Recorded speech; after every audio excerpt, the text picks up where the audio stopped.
messieurs, bonsoir. Heureux de rentrer chez vous à nouveau pour une autre émission où une grande personnalité va tout nous dire. Et ce soir, nous recevons la mairesse de North Miami, Madame Lucie Tondreau, et nous sommes à Jacmel, justement, à Caille-Jacmel. Elle vient de la vallée de Jacmel et c'est là qu'elle va tout nous dire aujourd'hui. Bonsoir Madame Tondreau. Bonsoir Monsieur Dorélien, vous allez bien? Très bien, merci. Et vous? Très bien, merci et merci de l'invitation. Ah ben, merci aussi de nous recevoir tout près de chez vous. Nous ne sommes pas à la vallée de Jacmel, mais nous sommes à Caille-Jacmel, c'est pas loin. Pas très loin. Et le retour au pays après cette élection, vous l'avez vécu comment? C'est votre première visite en Haïti depuis votre élection? Certainement, c'est ma première visite officielle et j'étais venue en fait pour me reposer. Et finalement, bon, ça a tourné autrement. Ça a été une visite officielle où j'ai eu à visiter plusieurs villes de province et rencontrer les maires d'un peu partout. Ok. Le pays vous a manqué, non? Certainement, certainement. Cela fait quand même 10 ans que je viens régulièrement au pays, parfois 3, 4 fois l'an. Et durant toute une année, je n'ai pas pu venir. Donc le pays m'a manqué, la chaleur des gens d'Haïti m'a manqué aussi. Et comment on vit quand on est dans la peau de la mairesse de North Miami et qu'on vient d'Haïti? Bon, on étale une fierté qui dit tout. C'est-à-dire que moi, je me vois en tant que représentante de notre drapeau, de notre culture, de notre histoire, en fait. Alors, c'est tout ce que ça représente pour moi. Ça représente aussi un remerciement de la part de la communauté après 28 ans d'accompagnement. Et je ne crois pas avoir changé depuis les élections jusqu'à aujourd'hui. Les visions sont restées les mêmes. L'amour pour mon pays est toujours le même. Et l'accompagnement de ma communauté sera toujours le même aussi. Et cet amour est resté le même malgré vous avez été contraint de laisser le pays, très jeune étant, 1967, sous Duvalier, après que votre père est passé près de 6 mois, je crois, en prison. Et je sais que c'est peut-être une page douloureuse de votre vie, vous étiez petite à l'époque. Est-ce que c'est possible de nous conter un peu cette partie de votre histoire en 67, quand vous laissez Haïti pour aller je crois c'est à Montréal, ensuite à New York et puis Miami. Donc c'est 3 villes. On va commencer par peut-être le départ d'Haïti pour Montréal. Alors en ce qui a trait à l'arrestation de mon père, tout ce dont je puis me souvenir, c'est qu'en plein milieu de la nuit, un camion de Tonton Macoute a envahi la maison et il a été arrêté. À un certain moment de la durée, on nous avait dit qu'il était mort. Et finalement, 6 mois plus tard, il a été relâché. Les causes de son arrestation? C'est pas vraiment clair. Il travaillait à Damiens avec le docteur Georges Eustache. Et à cette époque, il y avait le livre Radiographie d'une dictature du docteur Gérald Pierre Charles. Alors, on avait fait copie de ces livres-là et on les distribuait dans les rues. Il y avait des jeunes qui étaient rentrés de France. Et l'un d'entre eux, Georges Wilson, il habitait juste à côté de chez nous.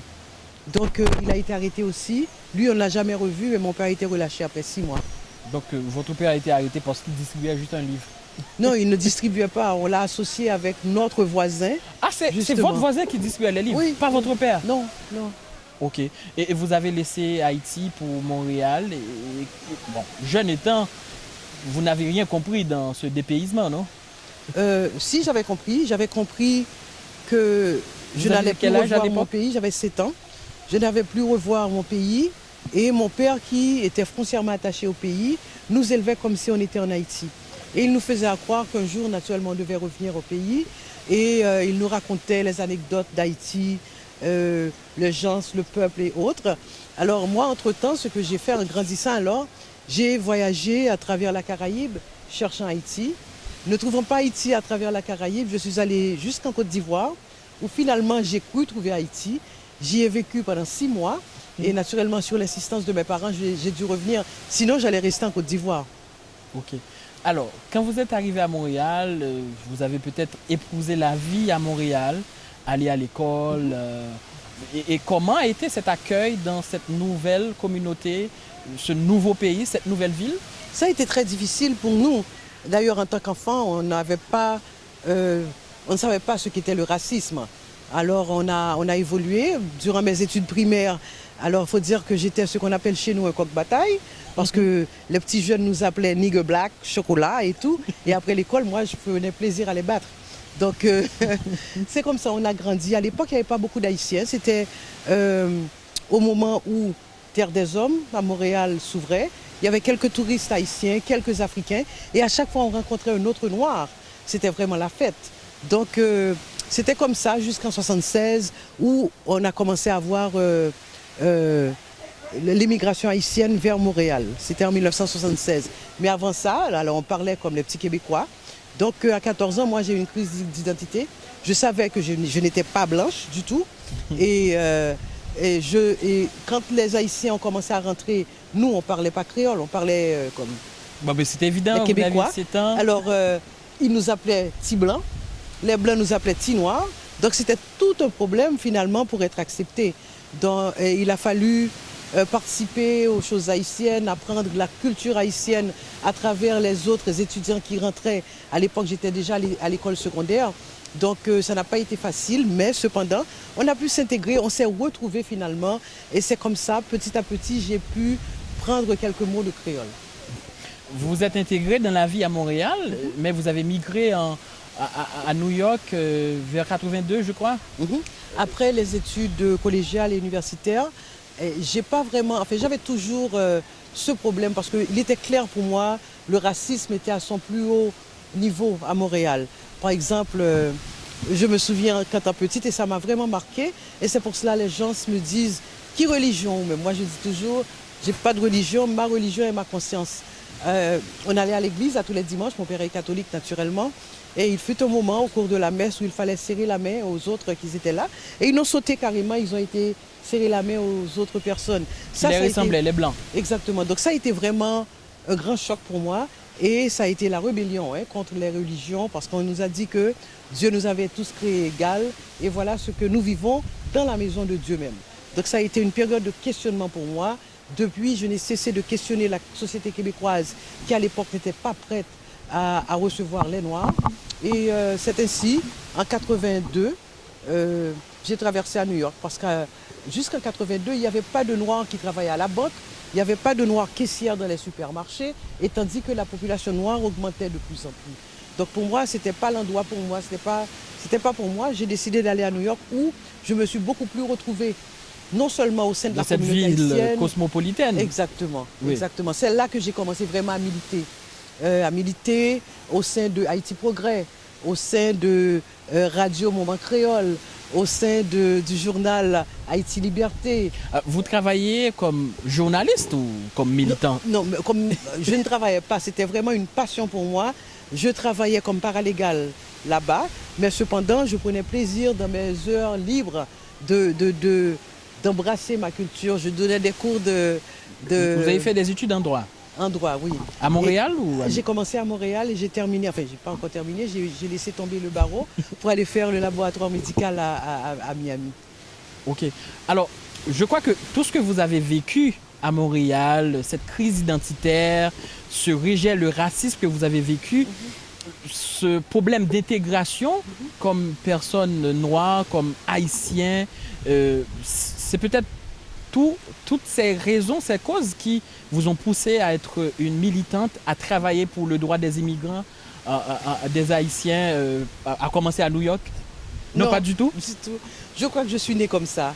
Parce que déjà même, quand j'étais à l'école secondaire, dès qu'il y avait quelque chose, qu'il s'agisse d'injustice à l'école, j'étais toujours en tête de file.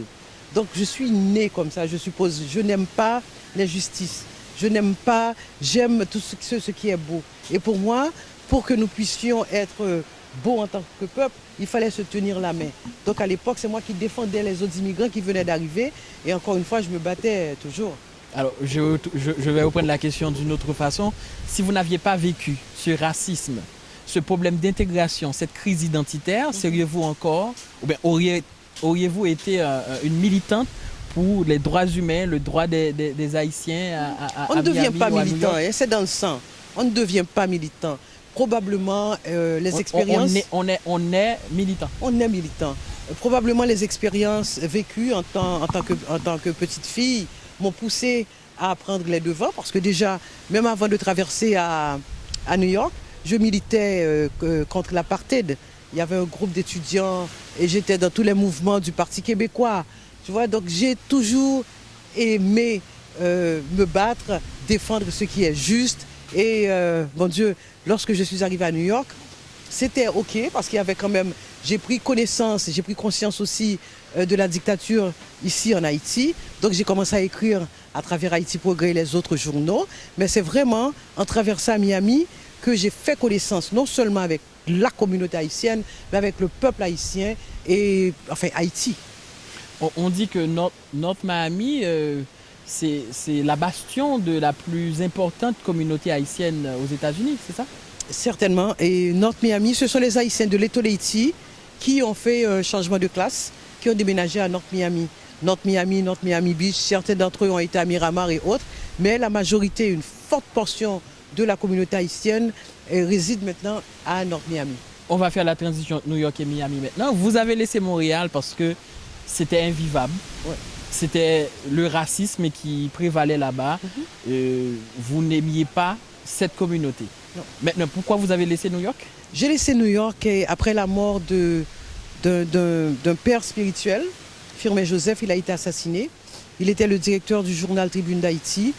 Et pour continuer le journal après sa mort, je devais me rendre aux Bahamas pour faire des interviews avec les réfugiés qui étaient aux Bahamas.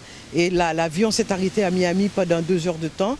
Puisque j'avais du temps, mais je suis sortie et j'ai vu, puisqu'il faisait froid là-bas, j'ai vu la verdure, le soleil en plein hiver. Donc je me suis dit, c'est pas possible. J'ai été aux Bahamas, je suis revenue à Miami où j'ai passé 2 semaines.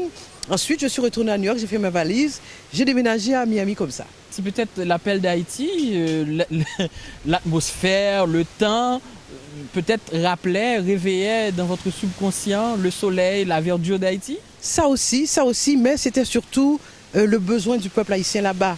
À l'époque, les gens s'arrivaient par centaines dans les voiliers et c'était vraiment encore une fois l'injustice, la façon dont on traitait les Haïtiens comparés aux Cubains. Alors je me suis dit, bon, il est temps pour moi d'être la fille de Dessalines. Donc je suis restée à Miami, à travailler, à militer aux côtés du père Gérard Jean-Juste pour le droit des réfugiés. Donc c'est alors que j'ai vraiment appris le créole, à écrire le créole, à parler le créole et à lire le créole aussi. Et je suis devenue l'enfant chéri de la communauté haïtienne de Miami. Je comprends. Là, c'est tout un résumé, mais on va entrer dans les détails maintenant. Très bien. Vous arrivez à Miami en 1986. En 84. 84. OK. Vous arrivez à Miami en 84. Quelles ont été vos premières actions à votre arrivée à Miami? Bon, c'était tout d'abord faire connaissance avec les gens de la communauté. Alors, vous êtes arrivée militante à Miami? Militante à Miami parce que j'avais fait mes débuts depuis Montréal, ensuite à New York. Alors, on avait aussi des gens à Miami qui étaient correspondants du journal.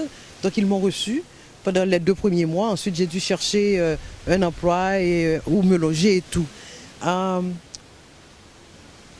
peut dire que la première chose qui m'a frappée à Miami, c'était probablement en 1984 justement, où il y avait un jeune haïtien, un étudiant, il faisait ses études secondaires, qui s'est suicidé parce que son ami a su qu'il était haïtien.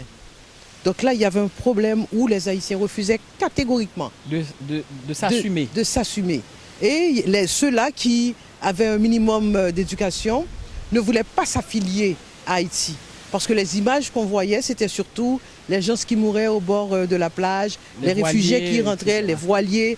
Et ensuite, on montrait aussi Papa Doc, les tontons Macoute. Donc l'image n'était pas positive du tout. Donc ce jeune, lorsqu'il s'est suicidé, a lancé un signal assez fort. Parce que les autres qui pouvaient préféraient dire qu'ils étaient martiniquais, guadeloupéens, tout sauf haïtiens. Tout sauf haïtiens. Même béhémiens. Donc ça a été un moment crucial pour nous de la communauté, non seulement de faire valoir nos droits, et aussi d'apprendre aux jeunes de s'accepter. Il a fallu vraiment se battre contre l'administration américaine pour le droit des réfugiés, où on a pu obtenir le So Cuban Haitian, qui a pu donner un statut à ces réfugiés pour qu'ils travaillent et qu'ils restent dans le pays sans peur de déportation. Et il a fallu travailler aussi avec le système scolaire pour intégrer l'histoire d'Haïti. C'est ainsi qu'on a eu la culture haïtienne le mois de mai, le 18 mai, c'était seulement un jour où tous les drapeaux de Miami-Dade County, toutes les écoles de Miami-Dade County montaient le drapeau haïtien. Les jeunes haïtiens devaient apporter la nourriture haïtienne, préparer des danses et tout pour présenter aux autres élèves. Et vous avez participé à cette lutte pour obtenir ces acquis? Oh, certainement, ça a été un combat, pas facile à obtenir, mais on a pu l'obtenir quand même. Et ça a demandé des manifestations, ça a demandé des menaces, ça a demandé des négociations, finalement, pour arriver là. Donc c'était déjà un pas vers la bonne direction. Et c'est à travers quelle structure vous avez mené cette lutte pour avoir ces acquis? Oh, bon, nous étions plusieurs, c'est pas vraiment le centre des réfugiés haïtiens seulement. Il y avait aussi à CAD d'autres centres communautaires haïtiens, d'autres gens qui militaient aussi. Donc là, il était important qu'on fasse une communauté, une équipe pour aller négocier ce genre de trucs.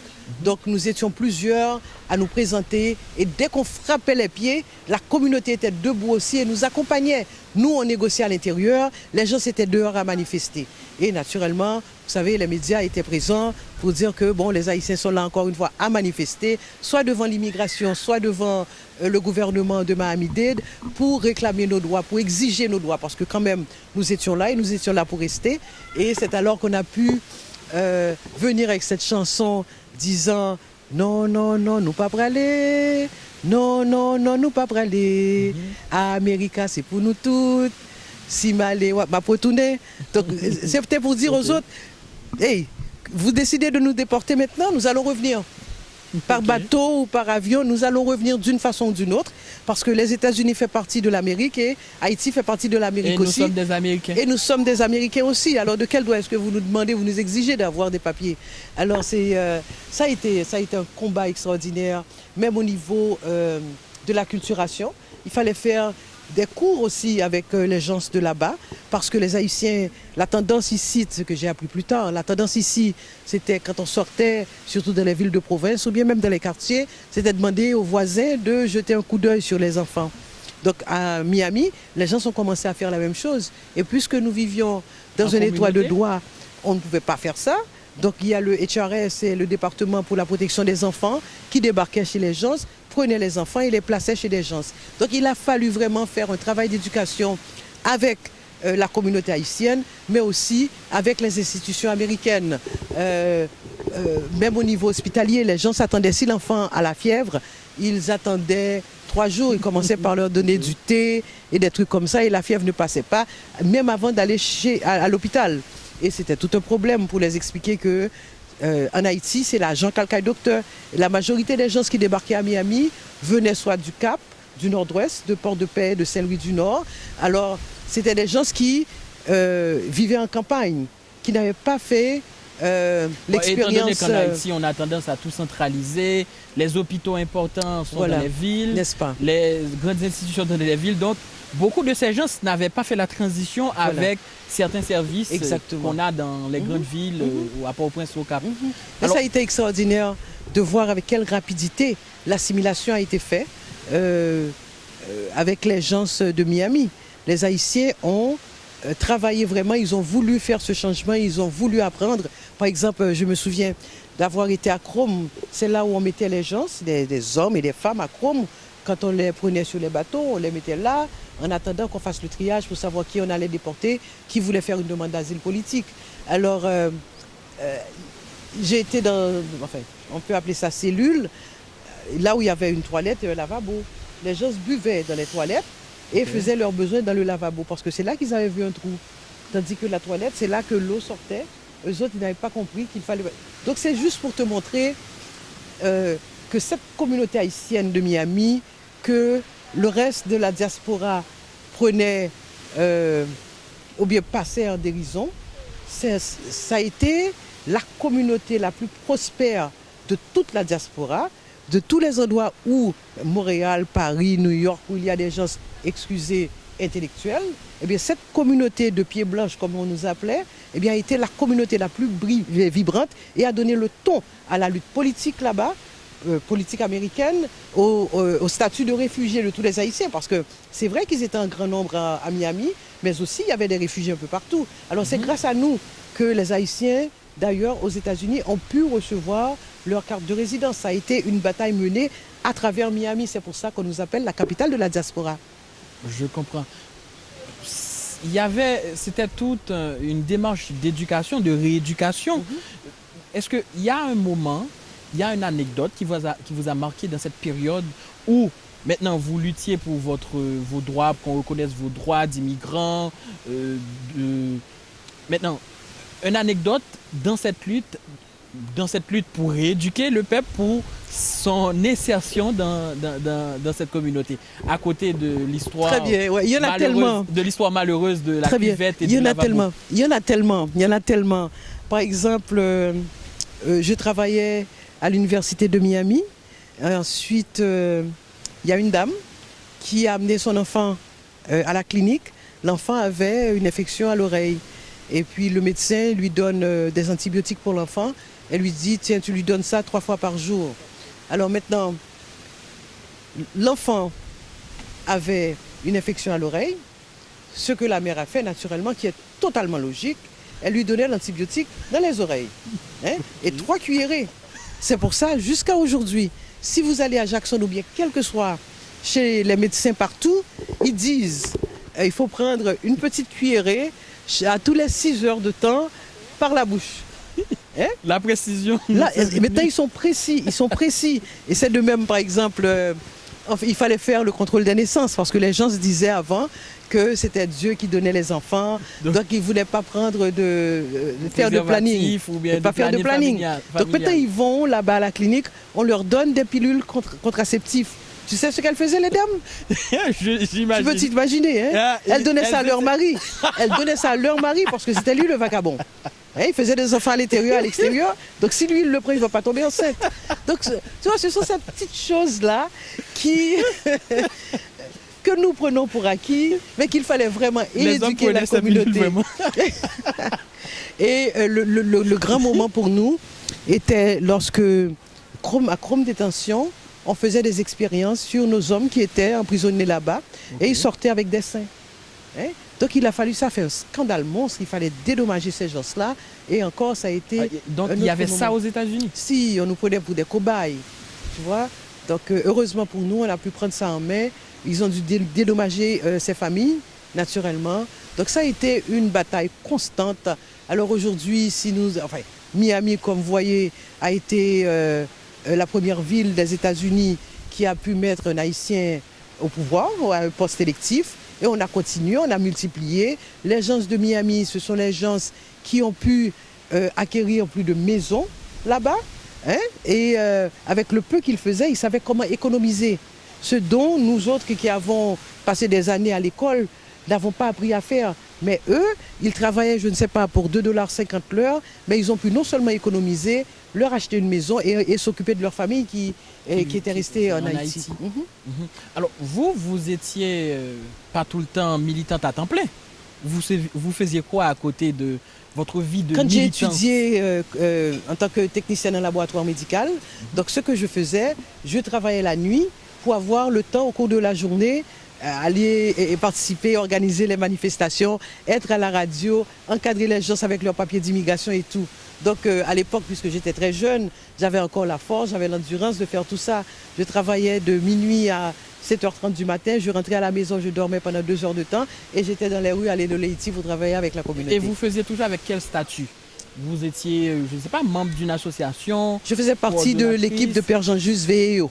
Ah, ok. C'est ce qu'on faisait. Et j'étais aussi membre du comité directeur du Centre réfugié des Haïtiens. Beaucoup de militantes qui ont vécu à Miami, qui ont travaillé à Miami pour réclamer les droits des immigrants haïtiens, n'arrêtent de citer le Père Jean-Just. Je crois qu'il a joué un rôle déterminant dans cette lutte. Définitivement. Il a risqué sa vie pour la communauté. Alors, si tu permets, je vais te donner deux anecdotes. Tout d'abord, il fut un temps où les services d'immigration voulaient déporter les Haïtiens. Donc avec ça, ils avaient un tas d'Haïtiens au centre et ils avaient des autobus qui étaient prêts pour ramasser ces Haïtiens et les déporter. Alors lui, il dit, moi-même, je ne suis pas prêt avec Haïtiens. On dit, comment tu vas faire? Donc il se couche, les autobus étaient là, ils se couchent devant les bus et nous exigent à faire pareil, à faire de même, Oui. hein, pour nous assurer qu'il n'y avait pas de déportation. Mais nous, on tremblait. Mais lui, pour lui, c'était normal qu'il fallait faire ça, même s'il fallait mourir pour le droit de ces gens-là, des 200 personnes qu'on allait déporter, cela vaudrait la peine. Donc, il s'est couché. Nous nous sommes tous couchés aussi devant les autobus pour nous assurer barricade humaine. Ça, c'était la première chose. Mais la chose la plus extraordinaire qu'il a réalisée, il y a une femme qui, le plus souvent, quand les réfugiés arrivent par bateau, les femmes enceintes et les enfants, on ne les incarcérait pas. Donc, puisqu'elle était enceinte, on l'a relâchée. Elle venait nous rejoindre au centre des réfugiés. Et puis, là, il fallait les loger, chercher un endroit pour les placer et tout. Et la dame était enceinte et le père Jean juste de lui dire « L'orgue est tranché, relève. » Ok, donc un beau matin, il était 9h du matin. La dame appelle le père Jean juste « Ouais, mon père, pourquoi me la coucher ?» Le père juste dit « Ne t'inquiète pas, on arrive. » On va chercher la dame, il m'appelle. Je passe le chercher, on passe chercher la dame et on appelle tous les médias. Il débarque où d'après toi? À l'immigration. Parce que le mari de la dame était encore à Chrome, était détenu à Chrome. Donc on arrive à l'immigration, la dame en tranchée. Entre-temps, il est 11h midi. Tu vois, les contractions se faisaient de plus en plus fréquentes. Et les gens n'arrivaient pas à comprendre pourquoi est-ce qu'elle était là. Et puis pas à l'hôpital. Pas à l'hôpital. Donc imagine-toi, radio, journal, télévision, ils étaient tous là à filmer et voir ce qui se passait. À chaque cri, le père Jean-Just était l'interprète. Qu'est-ce qu'elle dit? Elle dit qu'elle va accoucher ici si on lui remet pas son mari immédiatement. Là, il était pratiquement 2h de l'après-midi. La dame, enfin, tu sais, nous autres Haïtiens, au lieu de faire des respirations, on criait. Donc la dame se tordait, on lui donnait une chaise, elle ne voulait pas s'asseoir, elle était debout et puis tous les médias étaient là en train de filmer. Et le père Jean-Just dit, elle insiste, elle dit, elle va accoucher dans quelques minutes, il faut que son mari soit là. On a dû envoyer un hélicoptère à Chrome Détention, prendre le mari, atterrir sur l'édifice de l'immigration, lui remettre son mari. Donc finalement, elle a accepté de monter dans l'ambulance où elle a accouché finalement. Oh bah. Donc ce sont ce genre de trucs là, tu vois. On se rappelle et puis ça fait plaisir de voir l'importance d'une solidarité pour créer une communauté qui aujourd'hui est grande, est vibrante, est extraordinaire aussi. C'est sous cet exploit, d'exemple du père Jean-Just qui a milité aux côtés de Lucie Tondreau, mairesse de North Miami, qu'on va observer une pause.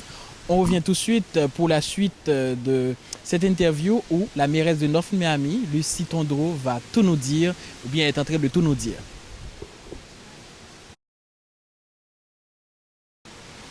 De retour après cette courte pause, aujourd'hui nous recevons la mairesse de North Miami, Madame Lucie Tondreau. Avec elle, dans cette première partie, nous avons vu son départ, son exil d'Haïti en 1967, son passage à Montréal, le racisme qu'elle a vécu, la situation que sa communauté, la communauté haïtienne a vécu à Montréal par rapport aux problèmes d'intégration, au racisme que sa famille, la communauté subissait. Son arrivée à New York, on est arrivé à Miami en 1984. Sa militance à côté du père Jean-Just. Maintenant, elle nous a raconté comment il fallait rééduquer les Haïtiens qui arrivaient à Miami par rapport à cette nouvelle forme de vie, à la technologie que nous autres Haïtiens à l'époque ne connaissions pas. Donc maintenant, on va voir une autre phase de sa vie. Et maintenant, c'est Lucie Tondreau, la femme politique. Alors, est-ce que durant toute cette période de militance pour l'intégration des Haïtiens, vous aviez en tête de briguer un poste politique? Jamais. Jamais, parce que je ne suis pas c'était pas réalisable? Je ne suis pas politicienne. J'ai travaillé entre-temps pour faire élire d'autres Haïtiens dans des postes sélectifs. Mais moi-même, je ne me voyais jamais en tant que politicienne. Je suppose parce que j'étais beaucoup trop directe, trop catégorique dans mes prises de position. Alors je me dis, je ne vais jamais briguer un poste politique. C'est arrivé par simple, pur hasard. Alors la communauté a commencé à se fatiguer, à dire que tu nous demandes toujours de voter pour telle et telle personne. Quand est-ce que nous aurons une chance au moins de déposer un bulletin pour toi? C'est comme ça a commencé. Et c'était la même chose à chaque élection, tu vois. Je travaillais, j'étais la porte-parole de ce candidat ou bien de cette candidate. Et puis la personne était élue. Et puis maintenant on me dit, quand est-ce que ce sera ton tour? Et il est arrivé que le maire André Pierre, qui avait un terme limite à son mandat, et on ne voyait pas qui il fallait envoyer pour le remplacer, parce qu'il a tellement travaillé, il a tellement fait un travail extraordinaire dans la ville, et il fallait continuer. Donc c'est ainsi, ils ont décidé, Lucie, c'est toi. Mais il y a eu d'autres candidats haïtiens aussi, en face, à côté du maire Burns. Vous, il y avait d'autres candidats haïtiens. Plusieurs. C'est toujours ainsi, dès qu'il y a un poste. Je crois qu'il y a eu un petit problème où on voulait qu'on ait un seul haïtien pour qu'il n'y ait pas de confusion dans la communauté, pour que les haïtiens puissent voter une seule personne, un seul représentant, mais ça n'a pas été fait. Non, pas du tout. Bon, démocratiquement, on ne peut pas empêcher à quelqu'un de briguer un poste et d'aller s'inscrire comme candidat. Et pour moi, comme j'ai dit à la communauté, les gens qui se plaignaient toujours et dire que oh, il y a trop haïtiens pas voter, je leur dis, c'est comme si tu vas à un restaurant, il y a un menu où il y a plein de nourriture, maintenant tu choisis ce que tu veux. Maintenant, c'est quelle nourriture te fera mieux et qui aura meilleur goût pour toi, etc. C'était le moment pour la communauté haïtienne de s'affirmer. Et ils l'ont fait. Parce que ne pas leur donner le choix en ayant seulement qu'un haïtien, où ils n'auront pas le choix que de voter cette personne, bon ou mauvais. Maintenant, ils avaient le choix entre 5 autres haïtiens. Là, vraiment, ils se sont affirmés pour dire, voilà ce que je veux. Avant les élections, on a peut-être raté une partie. Vous aviez beaucoup milité pour, quand on réécrivait, l'amendement de la Constitution pour reconnaître le droit de la double nationalité. Mais il y a encore une bataille à gagner, c'est l'acquis politique pour la diaspora haïtienne. Certainement, on avait dit que c'était un pas vers la bonne direction. Il y a encore beaucoup à faire. Alors nous allons recommencer parce que les prescrits de la Constitution dit oui, elle reconnaît la double nationalité. Les Haïtiens qui vivent à l'extérieur peuvent se procurer un passeport.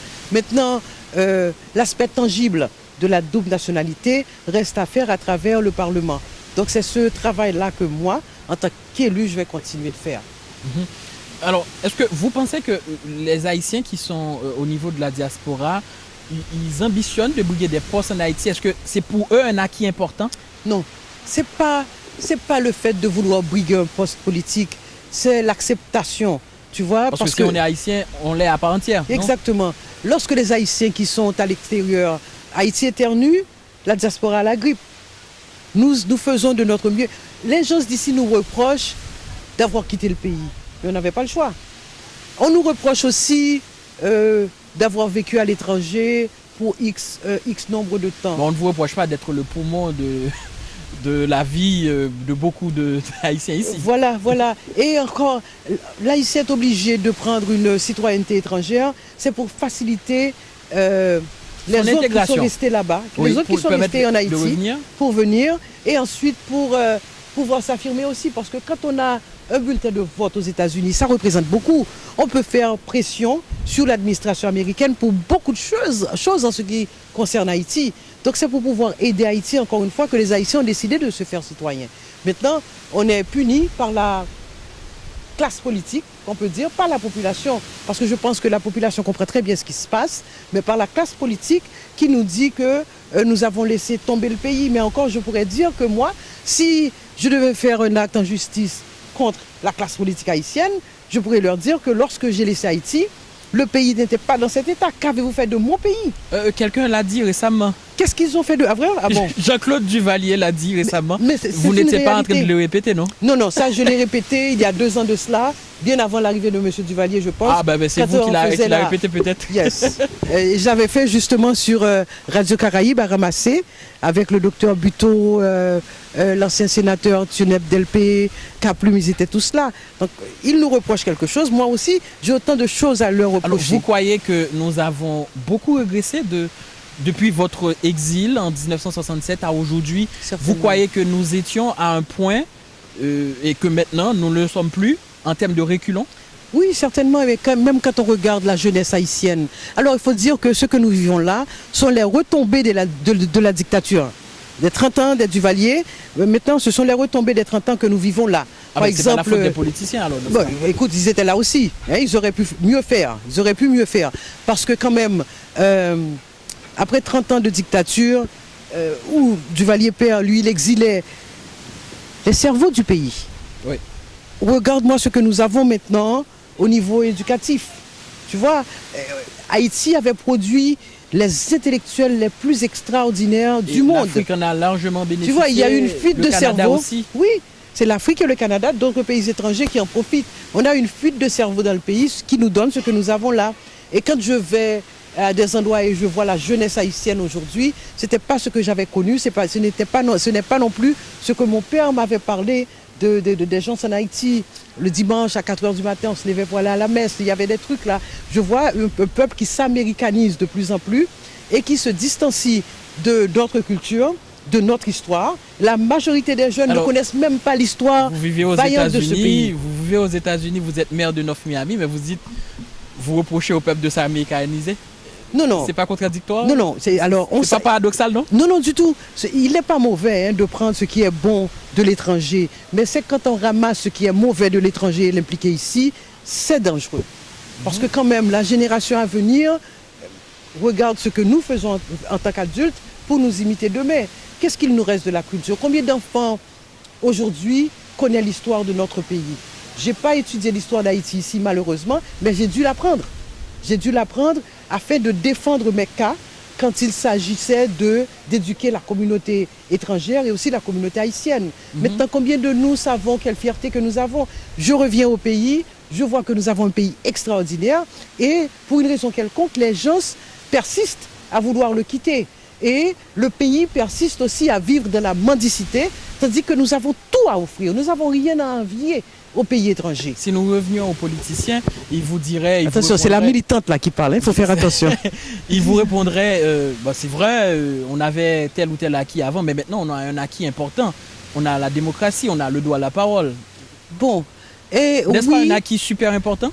Et justement, eh bien, c'est pour ça que je te dis que ce que nous vivons là sont les retombées des 30 ans de dictature. Il n'y a pas eu de transition de l'après Duvalier à l'expérience démocratique. Donc très souvent, nos gens ont tendance à mésinterpréter ou à méconnaître ce qu'est la démocratie. Voilà. Ok. Quel constat vous faites maintenant de la situation du pays? C'est vrai, en gros, vous l'avez brossé, mais en détail, vous reprochez quoi maintenant à notre présente situation sociale, économique et politique? Je pense qu'il manque d'Haïtiens amoureux de leur pays. Par exemple, aux États-Unis, dans toutes les écoles, avant de commencer, il y a ce qu'on appelle le Pledge of Allegiance. C'est comme je jure devant le drapeau, ou bien devant le pays, etc. On le fait, enfin. On ne le fait plus. On ne le fait plus. Encore. On ne le fait plus. Et c'est comme, je ne sais pas moi, quand je regarde le 18 mai, ou bien dans les fêtes, le jour de la fête, ce sont des cérémonies et tout, et puis le lendemain, tout recommence. Tu vois, il me manque, les Haïtiens d'antan me manquent, les Haïtiens amoureux de leur pays me manquent, les Haïtiens qui savaient qu'il fallait préserver ce que nous avons en tant que culture me manquent. Je n'ai pas le droit de reprocher à qui que ce soit ce qui est fait ou bien ce qui se fait maintenant. Mais cependant, j'aurais aimé voir ce changement, j'aurais aimé voir ce retour au patriotisme. J'aurais aimé voir... nous sommes dans un monde qui évolue. On ne peut pas dire qu'on veut retourner en arrière, mais cette fierté que nous avions tous de notre drapeau. Et justement, hier, j'ai posé la question à un de mes amis. Qu'est-ce qui se passe avec le drapeau? Si on est bicolore, cette tache blanche-là qui est à l'intérieur du drapeau, d'où vient-il? Parce que notre drapeau d'antan était carrément bleu et rouge. Il n'y avait pas de masse blanc. Que représente cette tache blanc à l'intérieur du drapeau? J'aimerais que quelqu'un me l'explique, parce que notre drapeau était bleu et rouge. Et lorsque Dessalines l'avait fait, de la République, on n'avait pas ça non plus. Il n'y avait pas d'armes de la République. Donc lorsque Dessalines avait fait ce drapeau, il n'y avait pas d'armes de la République. D'ailleurs, ce n'est pas des armes de la République. Quand j'ai parlé à mon ami Daniel Supplice, que vous connaissez certainement, il m'a expliqué qu'il avait été en Angleterre, où il a pu trouver justement ces armes-là. Ce que nous avons ajouté pour l'haïtianiser, c'est probablement les palmistes. Donc c'est dire qu'il faut que nous restions nous-mêmes. C'est pas une évolution, non? Non, ça n'a rien à voir. Notre identité, notre drapeau, il n'y a pas de question d'évolution là-dedans. C'est ce qui nous représente en tant que peuple. Maintenant, s'il faut aller chercher ailleurs pour nous retrouver, donc il y a un problème grave. Vous avez aussi, je crois qu'il y a un événement ou un acte posé par le président de la République.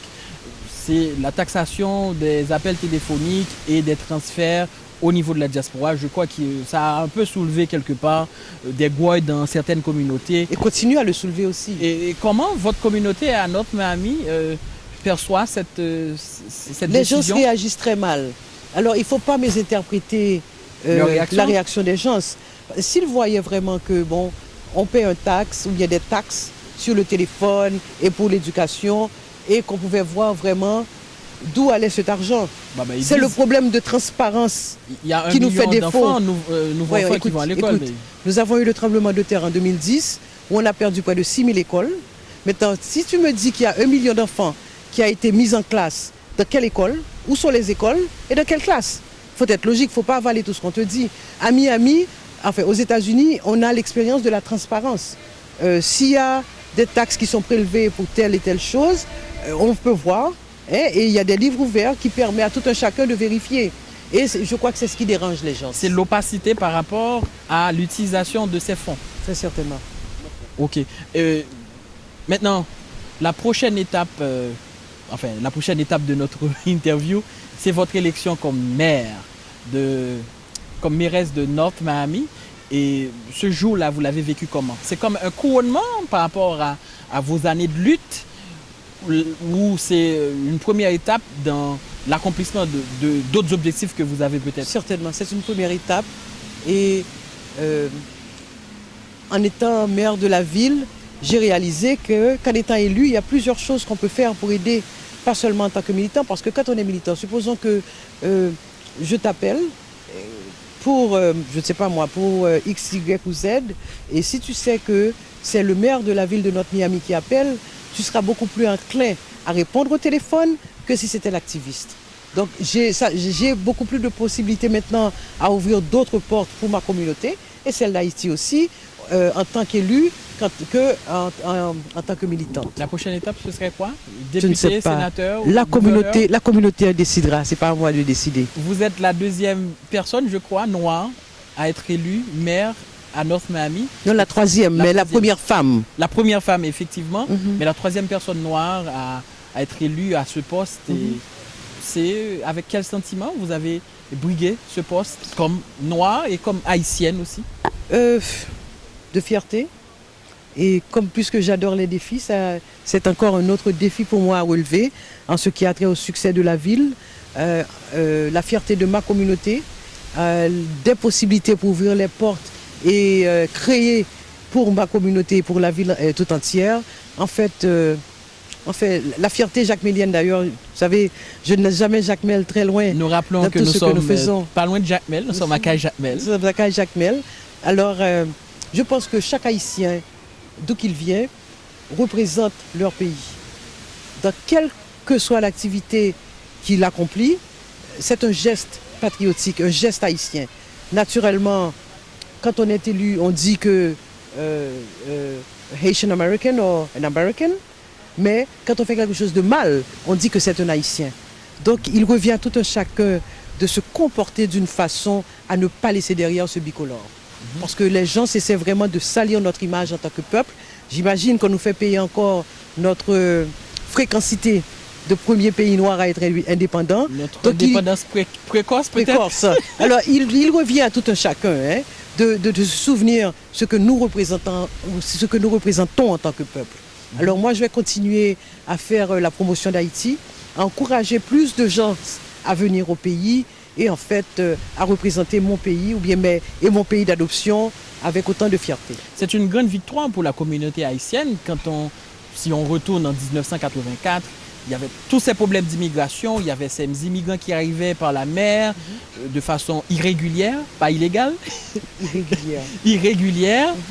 Et cette intégration difficile par rapport à cette nouvelle forme de vie, cette technologie, Et maintenant, cette communauté a une qui est mère. C'est ce qui a fait toute la différence. Maintenant, les gens peuvent s'identifier à moi. Qu'est-ce qu'il faut maintenant encore à la communauté haïtienne? Qu'est-ce qu'il nous manque à avoir comme acquis pour accomplir notre mission? Voilà. Je pense qu'il nous faut un Haïtien au Congrès des États-Unis. Je pense que c'est ce qu'il manque. Et certainement, je suis presque certaine que ce représentant viendra de la Floride. Vous, peut-être? Pas nécessairement. Il y en a tellement. Nous sommes nombreux à vouloir aider, à servir la communauté. Pas nécessairement moi, mais je pense que le premier Haïtien à accéder au Congrès des États-Unis viendra de la Floride. C'est 200 millions de dollars que vous avez comme budget à North Miami. Et c'est beaucoup pour cette communauté? C'est suffisant? C'est peu? Non, c'est... Alors pour nous autres en Haïti, c'est un gros chiffre. Ça représente beaucoup. Non, c'est pas suffisant. Quand on regarde les travaux qu'on a à faire, les employés qu'il faut protéger aussi, il y a les fonds de pension, la police qu'il faut continuellement renouveler, les véhicules, le service et tout, l'assainissement de la ville. Alors aux États-Unis, c'est différent par rapport à Haïti. Vous êtes peut-être à North Miami. Le chef de la police, non? Vous êtes au-dessus de la police, non? Vous êtes avant, de façon hiérarchique, vous êtes avant la police, non? Certainement, mais il y a un gestionnaire de la ville qui, lui, s'occupe de la bonne marche de la ville et aussi de la police.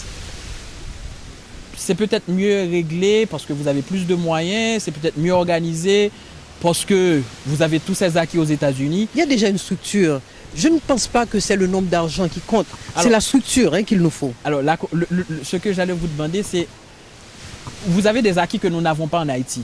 Mais pour bien faire, c'est quel conseil vous donnerez, par exemple, à nos maires en Haïti qui ont très peu de moyens, vraiment très peu de moyens, mais qui ont la volonté, par exemple, de bien faire? Il y a tellement de choses qu'on peut réaliser sans attendre ou bien sans vouloir copier l'étranger. Sans vouloir copier, parce qu'Haïti n'est pas les États-Unis, tu vois, et il faut savoir vivre avec les moyens du bord. Par exemple, dans le temps, on utilisait les brouettes pour faire les transports de déchets, même de déménagement. Maintenant, ces brouettes-là, on peut mettre, je ne sais pas moi, quelques morceaux de tôle pour les fermer, et je ne sais pas moi, ou bien les tap-tap pour utiliser comme camion de décharge. Exactement. Et faire un travail d'éducation pour le recyclage. L'important, c'est le danger que cela représente. Et je pense qu'avec très peu de moyens, mais avec un peu plus d'éducation, on peut arriver à faire tellement de choses. Tellement de choses. La taxation, moi je vois Haïti, je n'arrive pas à comprendre. Si je laisse pas au Prince pour venir à Jacmel, il n'y a pas de poste de péage. Ouais. Tu vois, c'est de même, j'étais à Mirbalais, j'étais à Sodo, c'est pareil. L'entrée est gratuite, mais c'est pas possible. Comment trouver l'argent maintenant pour maintenir ces routes, pour maintenir ou bien faire d'autres développements? Les États-Unis, si on peut arriver à cela, c'est parce que les employés, enfin les gens paient les impôts. Et très cher. Avec l'argent des impôts, c'est avec ça qu'on fait ça. Quand on fait une route aux États-Unis, il y a des postes de péage qui, sur une échelle de 4 ou 5 ans, pourra couvrir le coût de cette route-là. Donc, c'est pas une baguette magique. Il faut simplement penser business. Et je pense qu'il y a des ports trop ouverts pour aller dans les villes de province. Tu sors du point A et aller du point au point B sans t'inquiéter à payer quoi que ce soit. Ça n'a pas d'allure. Et aussi, les postes de péage permettent aussi à la ville de connaître combien de vacanciers sont venus. À partir de ce que les gens paient. Donc ça nous permet de dire, bon, cette année pour la fête de la Saint-Louis, on attend à peu près 200 000 personnes qui va nous rapporter 1,5 million de gourdes. Mais il faut que les gens paient. Ils ne peuvent pas venir s'amuser et repartir sans payer. Parfait. Ah bon, on va refermer cette interview avec des questions plutôt personnelles. Vous avez été militante, je dirais pendant toute votre vie. Vous êtes née militante, vous l'avez dit. Vous avez eu le temps d'avoir un mari, des enfants? Certainement, j'ai 3 filles. J'ai 3 filles extraordinaires qui sont très fières de moi. Je suis divorcée, ensuite mon mari est mort au mois de janvier dernier. Oui, je fais l'éducation de mes enfants comme si elles étaient en Haïti. Mes filles sont plus haïtiennes que moi. Elles étaient là aux élections certainement. Chef de campagne? À faire du porte-en-porte, à faire des appels téléphoniques, à être là. Elles font partie intégrante de ma vie là-bas. La dernière question. Vous considérez que vous avez réussi dans votre lutte? Pas encore. Pas encore. Je considérerais que mon travail a pris fin une fois que je verrai que les touristes ont recommencé à envahir mon pays. Lorsque, comme avant, naturellement, vous savez que quand on a été la première destination, quand vous avez laissé Haïti, nous étions la première destination touristique de la région. Et justement, je vais m'atteler à ça. C'est l'une des choses revenir à ce point de départ. Oui, revenir à ce point de départ. Première destination touristique nous avons de la Caraïbe. Un pays extraordinaire. Nous avons tant à offrir. Lorsque tu vois que les gens partent pour les Bahamas, par exemple, et tu vas aux Bahamas, tu ne retrouves absolument rien. Les Bahamas n'ont pas le quart de ce que nous avons à offrir ici. Oui, alors pourquoi pas Haïti? Et certainement pas cet homard qui fume à côté. N'est-ce pas? L'odeur de cet homard qui fume à côté, c'est Cajatmel. C'est ça. C'est Haïti et c'est de cette Haïti que rêve la mairesse de North Miami que nous avons reçue aujourd'hui et qui nous a tout dit ou presque tout dit? Presque tout dit. Peut-être qu'on la recevra une autre fois où elle pourra tout nous dire. C'était avec vous Gaspard d'Aurélien et c'est la mairesse de North Miami, l'haïtienne Lucie Tondreau qui nous a tout dit aujourd'hui. À bientôt. Merci.